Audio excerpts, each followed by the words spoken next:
VC with Munir Benchamelt, founder of Paraswap, exchange aggregator, and as well they now got into NFTs and launched a P2P swap NFT app. Nice to meet you here, Munir. Thank you, Anna, for having me. It's a big pleasure. We made an interview with you last year ago. Can you tell more what's happening with Paraswap, like what updates you have, and why did you decide to get into NFTs? Yeah, actually a lot of things happened, both on the product side, on the community side. So Paraswap has grown a lot since. The recent product for NFTs is connected to our main products. Basically, it allows users to buy NFTs with any token without necessarily having the underlying token of the seller. So that uses Paraswap under the hood, and that's the big value proposition for end users, for marketplaces, for games, and so on. But yeah, many other things happened. We expanded to more chains. Now we are running on 6 chains, and the goal is to have all those major chains. The same way we add all major DEXs, now we want to add all major chains, and hopefully in the future also connect those chains. And now you're actually launching a new product during the bear market, so what response do you see? Because all these NFT prices dropped a lot. Yeah, well, we started on the bear market. Paraswap started in the middle of the bear market in summer 2019, sorry, and for us, it's all about the long term, and so building never stops. We had the same vibes in 2019 as we have right now, and I feel like we have even more. And even if prices or the market went down, but the on-chain activity is still 100x compared to the last cycle. So I think NFTs are not going away. We understood that there is a new use cases that we can build on top of NFTs through games, through even luxury brands, through ownership in general, and that can be represented on NFTs. So I think that this is a transitory phase that will change maybe on the next cycle, but maybe even before. Crypto may be completely decorrelated because the innovation is happening in this industry is real. So how does this NFT swap work? Is it as well like NFT marketplaces aggregator?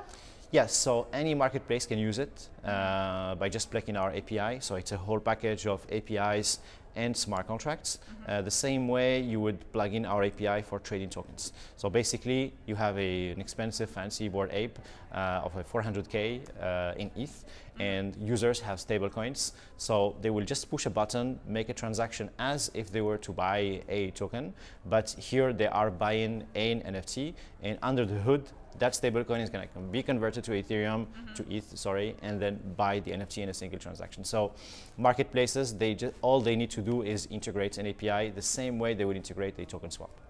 And do you have the data what tokens are the most used ones for buying NFTs on your platform?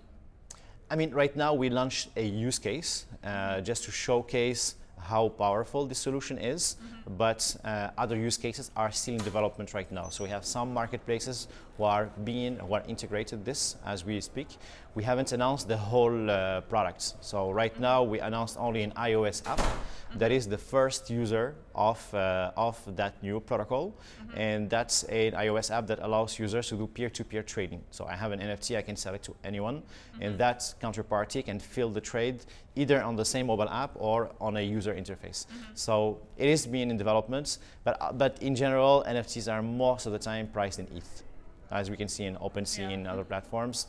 Some games, they price game items in ETH and stablecoins.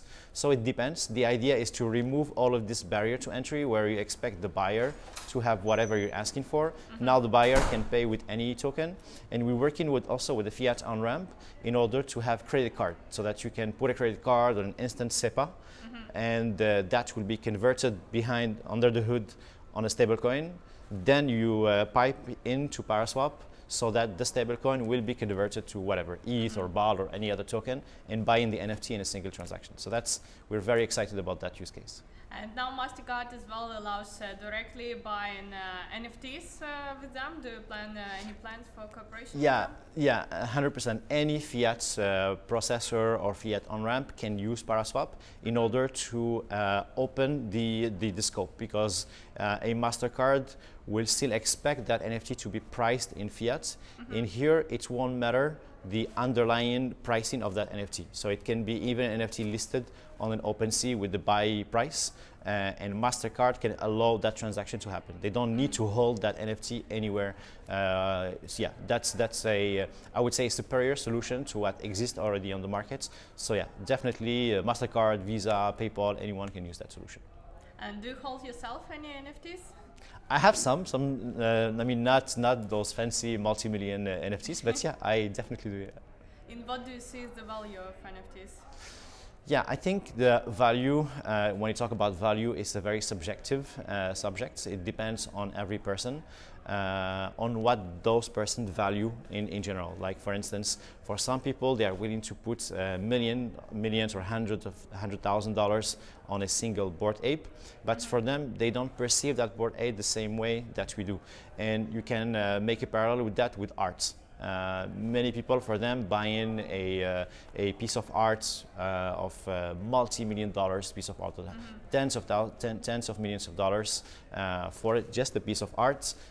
Maybe for some people it is just a piece of paper with some colors, but for other people there is a story behind that piece of paper, and this is what they are buying.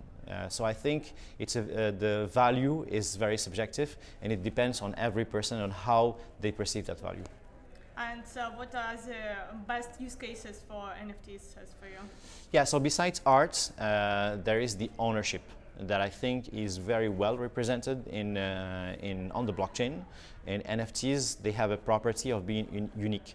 So it's like registering a piece of data on a database and being able to prove that we are the ones that own that piece of data using a cryptography.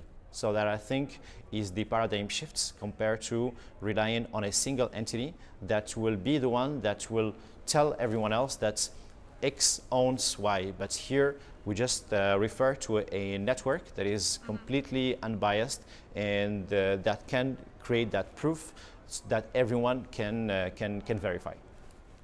And as well, how do you see the current market situation? For how long will bear market last? I would say that's also a billion-dollar question. If I knew, I would be maybe trading right now. I think it depends, or at least the consensus says that it depends a lot on the micro environments, which may be true. So in that context, the crypto market is going to come back once the micro environments will change. But the hope is crypto will become uncorrelated with the micro environments. But that we don't know. It's very, very hard to say. The reason is the micro environments, the money that's flowing into crypto through investments is related, is coming from traditional investors. And these guys now are reluctant until they have more clarity on where the micro environment is going. But I think, yeah, we used to have this 4-year cycle. And if you look at the previous cycles, we are in a normal, I would say, pattern. There is nothing that changed. So we just passed the previous 4-year cycle, and we are in the middle of the new cycle. So for many people, we are bottoming very soon and entering into a sideways 1 year and 1.5 years. So with that, we can say in 2 years we'll be back to 2020. But the thing is, we don't know, and people say this is different, but yeah, each cycle is different. So we don't know what we don't know, so things can come back very quickly, or maybe it can take longer than expected. And as well, what do you think about insolvency of all these companies, Celsius, 3 Arrows Capital, as well, crash of Terra Luna, UST, was big volumes, trading volumes of Luna and UST on Paraswap before?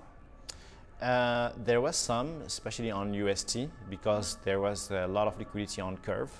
So many people were trading UST with other stable coins in general for arbitrage. So that obviously went away. But I would say its activity on chain for trading is still very, very, very high. Remember ETC just before COVID, we were all very happy to have $1 billion in TVL, and we were always very happy to see few millions of dollars in trading volume, in daily trading volume. Now when DeFi makes under $1 billion, everyone is worried. So we are like 1,000x high compared to 3 years ago. So I would say we are still in a very good position, even though we are way down from the high. But the thing is, the level where we are right now, it's still like 100 to 1,000x higher than what we used to be in 2-3 years ago. And can you share as well some upcoming plans for Paraswap? Do you plan to launch of some other new products?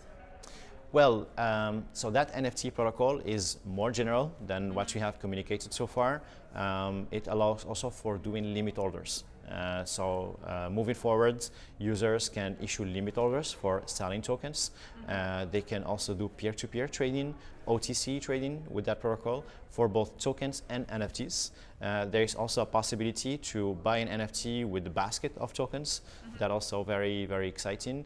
So that's a good use case for marketplaces as well, and also a good use case for traders in general. So that's coming. I mean, it's already in production. The contracts are audited. Those are the same contracts being used for NFTs. It's like a new paradigm. And we are working on our roadmap for implementing cross-chain that we don't have yet, and it's highly demanded. And right now, people, they do that manually, and everyone is asking us to do cross-chain, like swap from one chain to the other, but also adding new chains. The goal is to cover all those major chains, so that's coming. All of that is coming in the coming months. Nice. So hopefully we'll see the recovery of market and the rise of bigger trading volumes, bigger TVL, and the more use cases for NFTs too. Thank you for the interview. Yeah, thank you, Anna. It was a pleasure being here.